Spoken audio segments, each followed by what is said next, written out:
Hello future CPAs! For today, let's discuss receivables. So accounts receivable or receivables are financial assets that represent a contractual right to receive cash or another financial asset from another entity, or basically, kung trade receivables yan, from our customers. So sa pag-account natin for accounts receivable, let's just use AT account. So ito yung accounts receivable. So sa accounts receivable, ang una nating makikita is yung beginning balance. The normal balance of accounts receivable is debit balance because accounts receivable is an asset. Nadadagdagan ng accounts receivable pag nagkakaroon tayo ng tinatawag na credit sales. Yung credit sales or sales made on credit, ibig sabihin, nag-garner tayo ng sales pero babayaran tayo ng customer ng cash in the future pa. So for now, it's a receivable muna. And then, ang next na nakakapagpadagdag ng balance natin sa AR is recovery. Yung recovery na tinatawag, ito yung mga recovery natin ng previously written off receivables. Tapos, sa credit side, ang nakakapagpa-decrease ng accounts receivable is, kung credit sales ang nakakapagpadagdag, ang nakakapagpa-decrease is collection. So, once na makollect na natin accounts receivable, tatanggalin na natin siya sa AR. So, i-credit na natin siya. Your collection could be collection of your accounts receivable or collection because of your recovery of your previously written off receivable. So again, ang nakakapagpabawas pa ng ating accounts receivable is yung tinatawag natin na write-off. Nangyayari yung write-off kapag hindi na natin na-foresee na makokolekta pa natin yung accounts receivable natin from our customer. May discount period lang tayo sa customers natin kung nag-offer tayo ng discount. And kung lalagpas na sa discount period, dapat hindi ito lalagpas ng payment period. For example, ang payment period ng accounts receivable is 30 days. Pag lumagpas na yun ng 30 days, magiging past due accounts receivable na siya. And kapag based on our judgment, yung mga past due accounts receivable na yun is hindi na natin makokolekta, tinatanggal na natin sa accounts receivable or nira-write off na natin kasi basically, nai-inflate lang yung ating accounts receivable and ultimately lumalaki yung assets natin. So nira-write off natin kung hindi na natin makokolekta para mas maging objective yung pag-measure natin ng accounts receivable. Later on, if himala na magbayad yung customer sa'yo in the next few years, for example, then magre-record ka na tinatawag na recovery. So ibabalik mo yung accounts receivable and then pag binalik mo yung accounts receivable, since na-collect siya, i-credit mo ulit yung accounts receivable. So parang yung recovery na debit dito and yung recovery na credit dito is just offsetting. Pero kapag kasi sa problem, yung collection, hindi pa dyan kasama yung recovery, ibig sabihin, mag-debit ka dito and then magki-credit ka dito. Next naman natin is yung sales discount. And finally, yung sales return.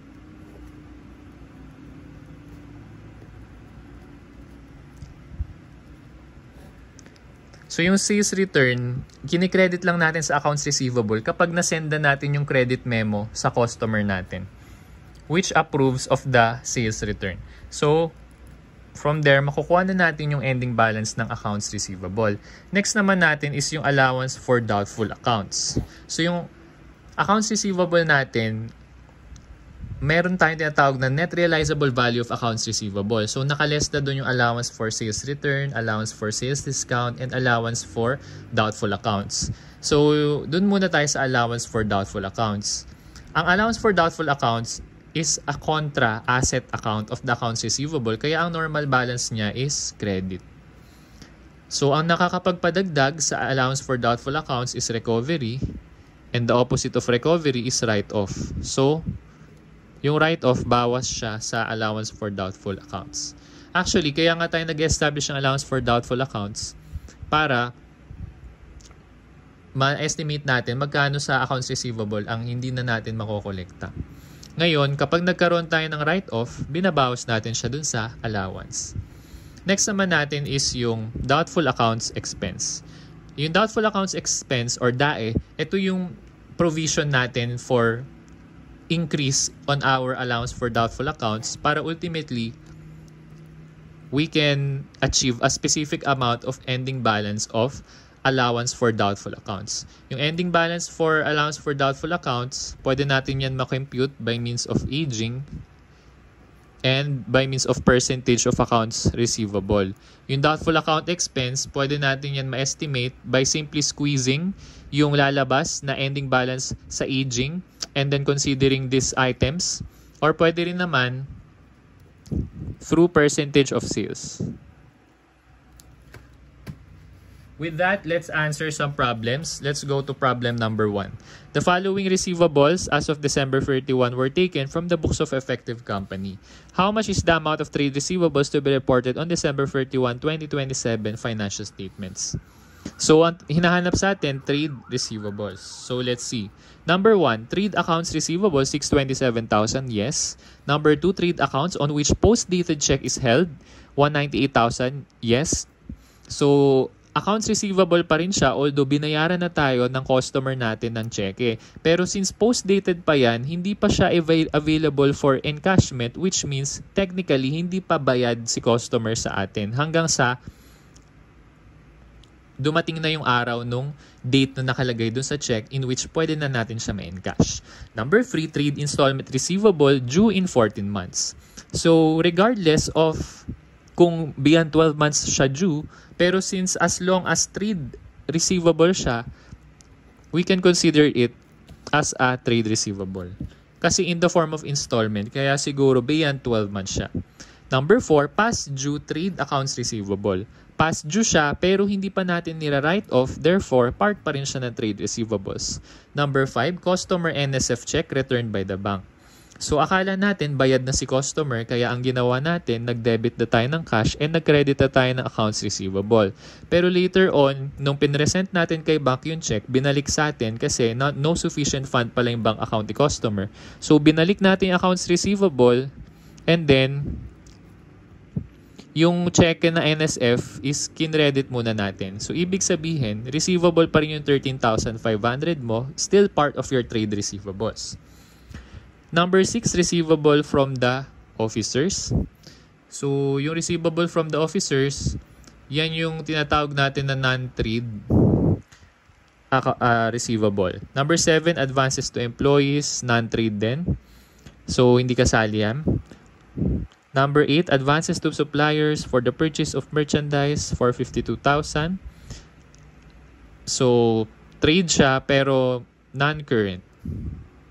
Hindi, current asset siya pero non-trade. Number 9, subscription receivable, collectability is within 12 months. So, non-trade din yung subscription receivable.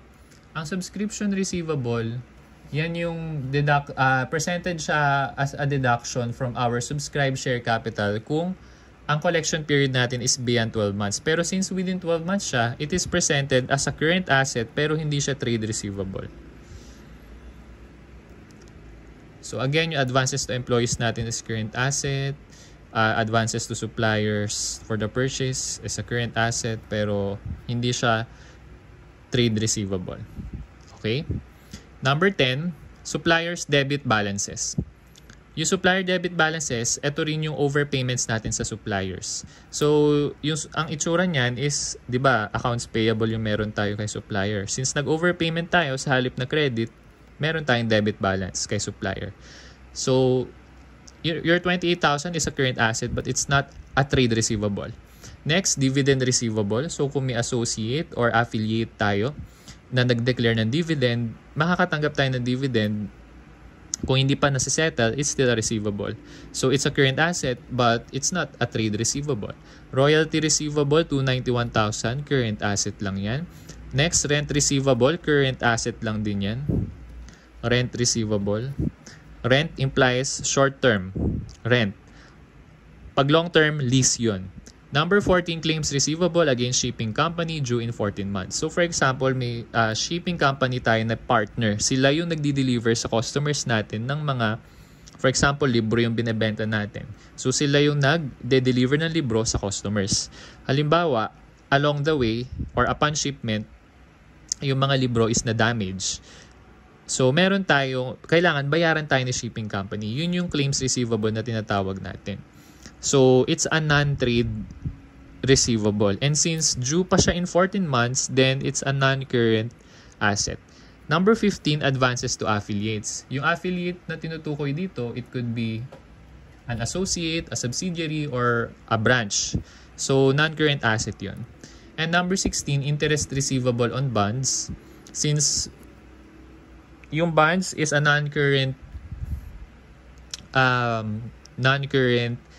asset, yung investment in bond securities, yung interest receivable, non-current asset din. So how much is the amount of trade receivables to be reported on December 31, 2027 financial statements? So yan yun. Let's compute. 627,000 plus 198 plus 245 plus 98,500 plus 13,500. So our accounts receivable is 1,182,000, letter boy. That's our answer.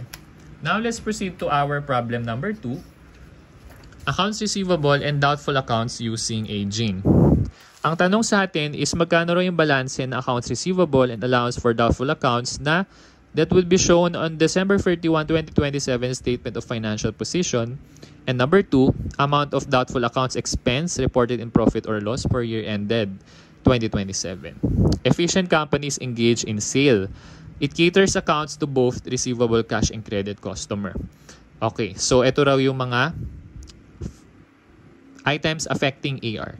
Number 1, sales comprising both cash sales and credit sales. So 982,500. Number 2, makikita mo amount received from cash sales is 282,500.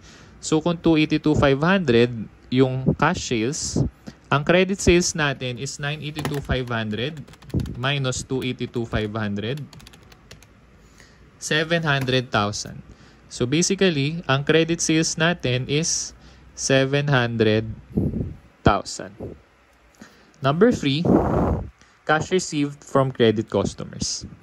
So kanina, pinakita natin yung T-account ng accounts receivable. So yung number 3, collection, cash received. Pero yung collection, this pertains to accounts collected. Accounts collected. So, hindi siya net of discount. So, kung halimbawa, nag-offer tayo ng discount period sa credit customers natin and then nag-avail sila ng credit na yon, yung nakolekta natin na cash is net of discount na yon. Pero dapat, ang i-credit mo rito sa T-account natin sa ER na collection is dapat gross of discount. Ibig sabihin, magkano yung accounts na na-collect.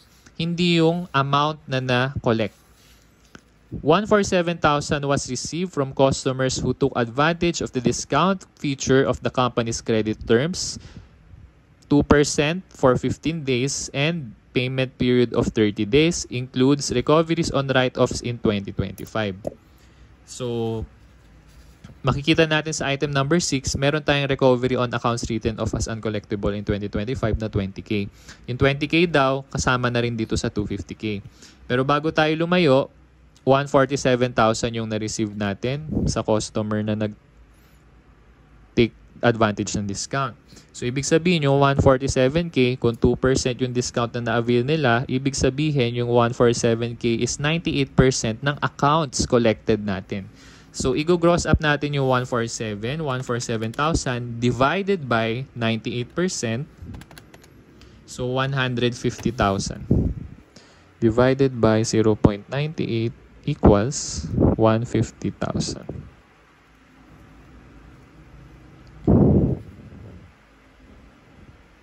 So, ibig sabihin, yung 250,000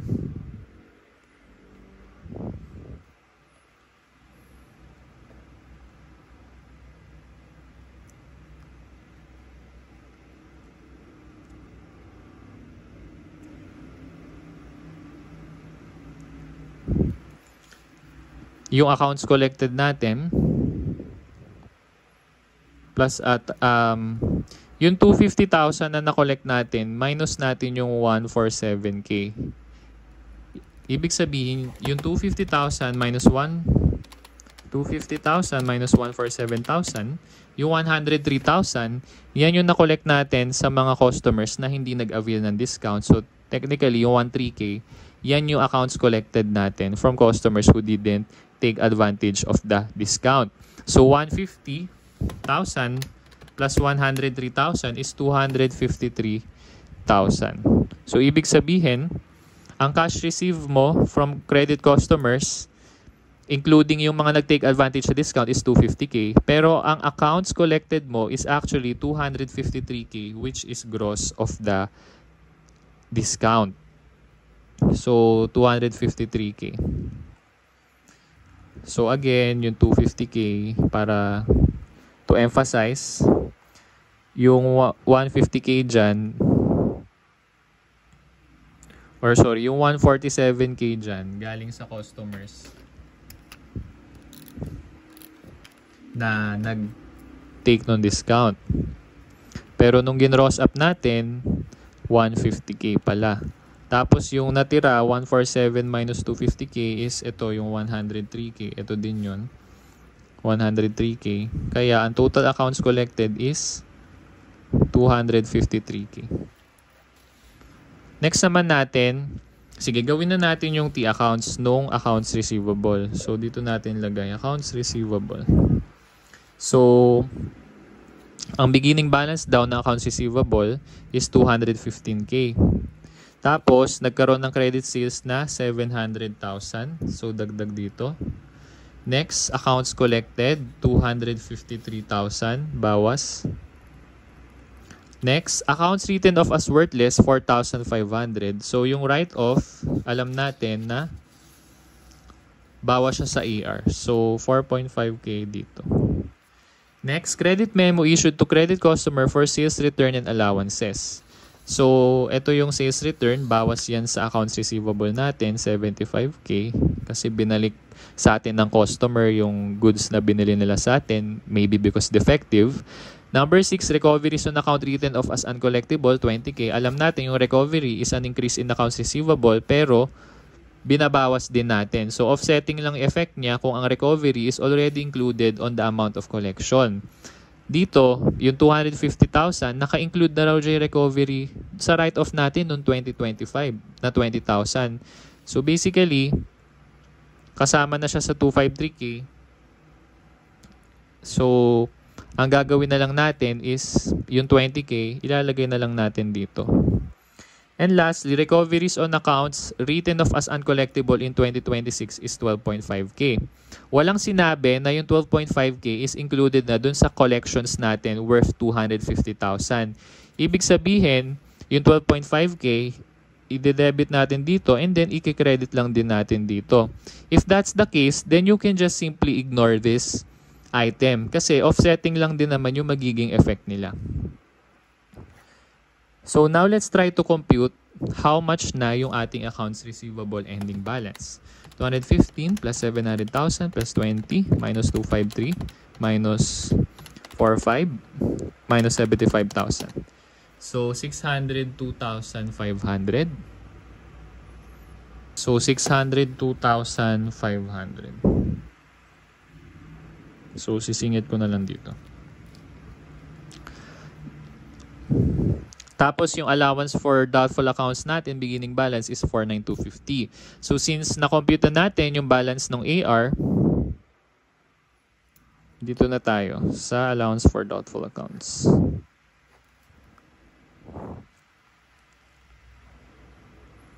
So ang allowance for doubtful accounts beginning balance natin is 49,250. Tapos ang nakakapagpadagdag is yung recovery.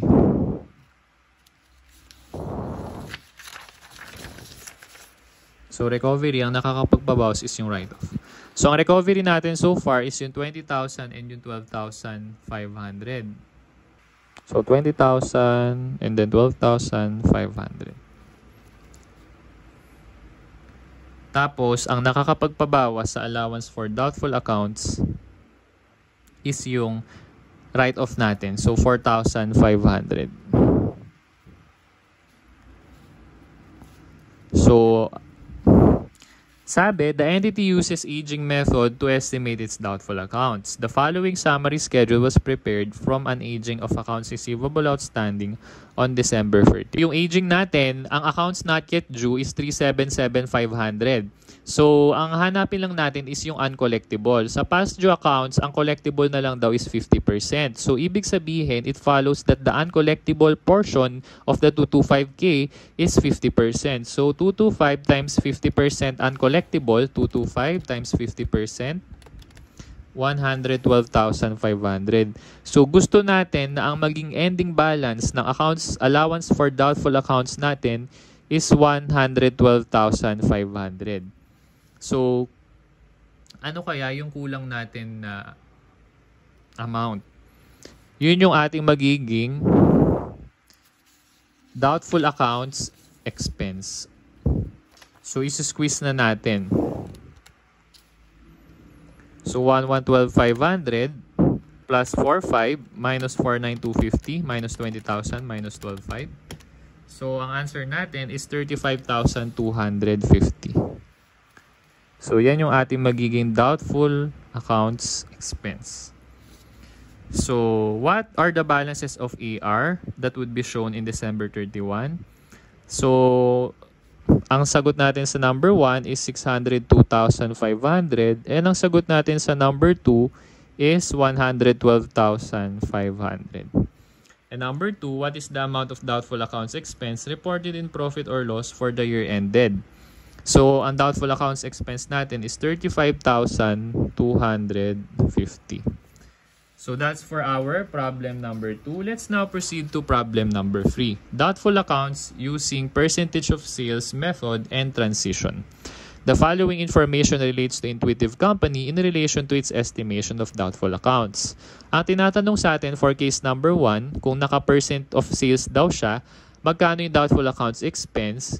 And sa number 2, kung from percentage of sales, magiging aging method na raw yung i-adapt niya na accounting method for estimation, magkano raw yung kanya magiging doubtful accounts expense. So, ito yung mga given sa atin. Credit sales, 1 million. Allowance for doubtful accounts, 100K. Accounts written off, 40K.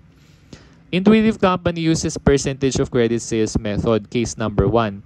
In estimating provision for doubtful accounts. So, percentage of credit sales. Kapag sinabing percentage of credit sales, yung 3% na sinasabi, ito times natin yan sa credit sales na 1 million. So, 1 million times 3%, that's 30,000. So, yung 30,000 natin, automatic, yan na yung ating magiging doubtful accounts expense kasi percentage of sales. So, our answer for number 1 is 30,000 letter boy. So, case number 2 naman, assuming Intuitive Company has been using percentage of sales method in estimating doubtful accounts. Percent of sales ang gamit niya. Kaya lang, so nag-recognize pa rin siya ng provision of doubtful accounts during the current year at 3% of credit sales. Alam natin na 30,000 pesos yan. However, during the period, Intuitive adopted a new accounting method for estimating the allowance for doubtful accounts at the amount indicated by the year-end aging of accounts receivable. So, from percent of sales, gagamit na siya ngayon ng aging to estimate the doubtful accounts. Kaya, sabi dito sa problem, transition. Assuming that the aging provided an estimated uncollectible accounts of 35,000 on December 31, magkano raw yung doubtful accounts expense? So, nung nag-aging daw, 35K yung lumabas. So, for example, ito yung allowance for doubtful accounts. Ang beginning balance natin is 100,000. Tapos, based sa aging, 35K daw. So, 35K dapat yung maging ending balance ng allowance for doubtful accounts natin. Tapos, meron tayong write-offs na 40,000. So, alam natin, bawas yan sa allowance for doubtful accounts. Magkano raw yung ating magiging doubtful accounts expense? So, let's compute. 100,000, dito muna, from bottom, 35,000 plus 40,000 minus 100,000. So, dapat ang allowance for doubtful accounts natin is 25,000. So, 25K. Kaya lang, dahil nag-recognize, so wait lang, 25K na yung ating, how much would, or what amount should be reported as doubtful accounts expense. Pero, ito yon kasi may provision na doubtful accounts na 3% of credit sales. So, ang ginawa ni Intuitive Company, nag-debit na siya ng doubtful accounts expense and allowance for doubtful accounts na 30K. Kasi nga percent of sales. Pero dapat daw 25K lang. So ibig sabihin, overstated yung ating doubtful accounts expense. Kasi nga nung nag-aging tayo, 35K yung ending balance ng ADA. So dapat pag nag-squeeze tayo ng doubtful accounts, ang dapat na doubtful accounts expense mo lang is 25K.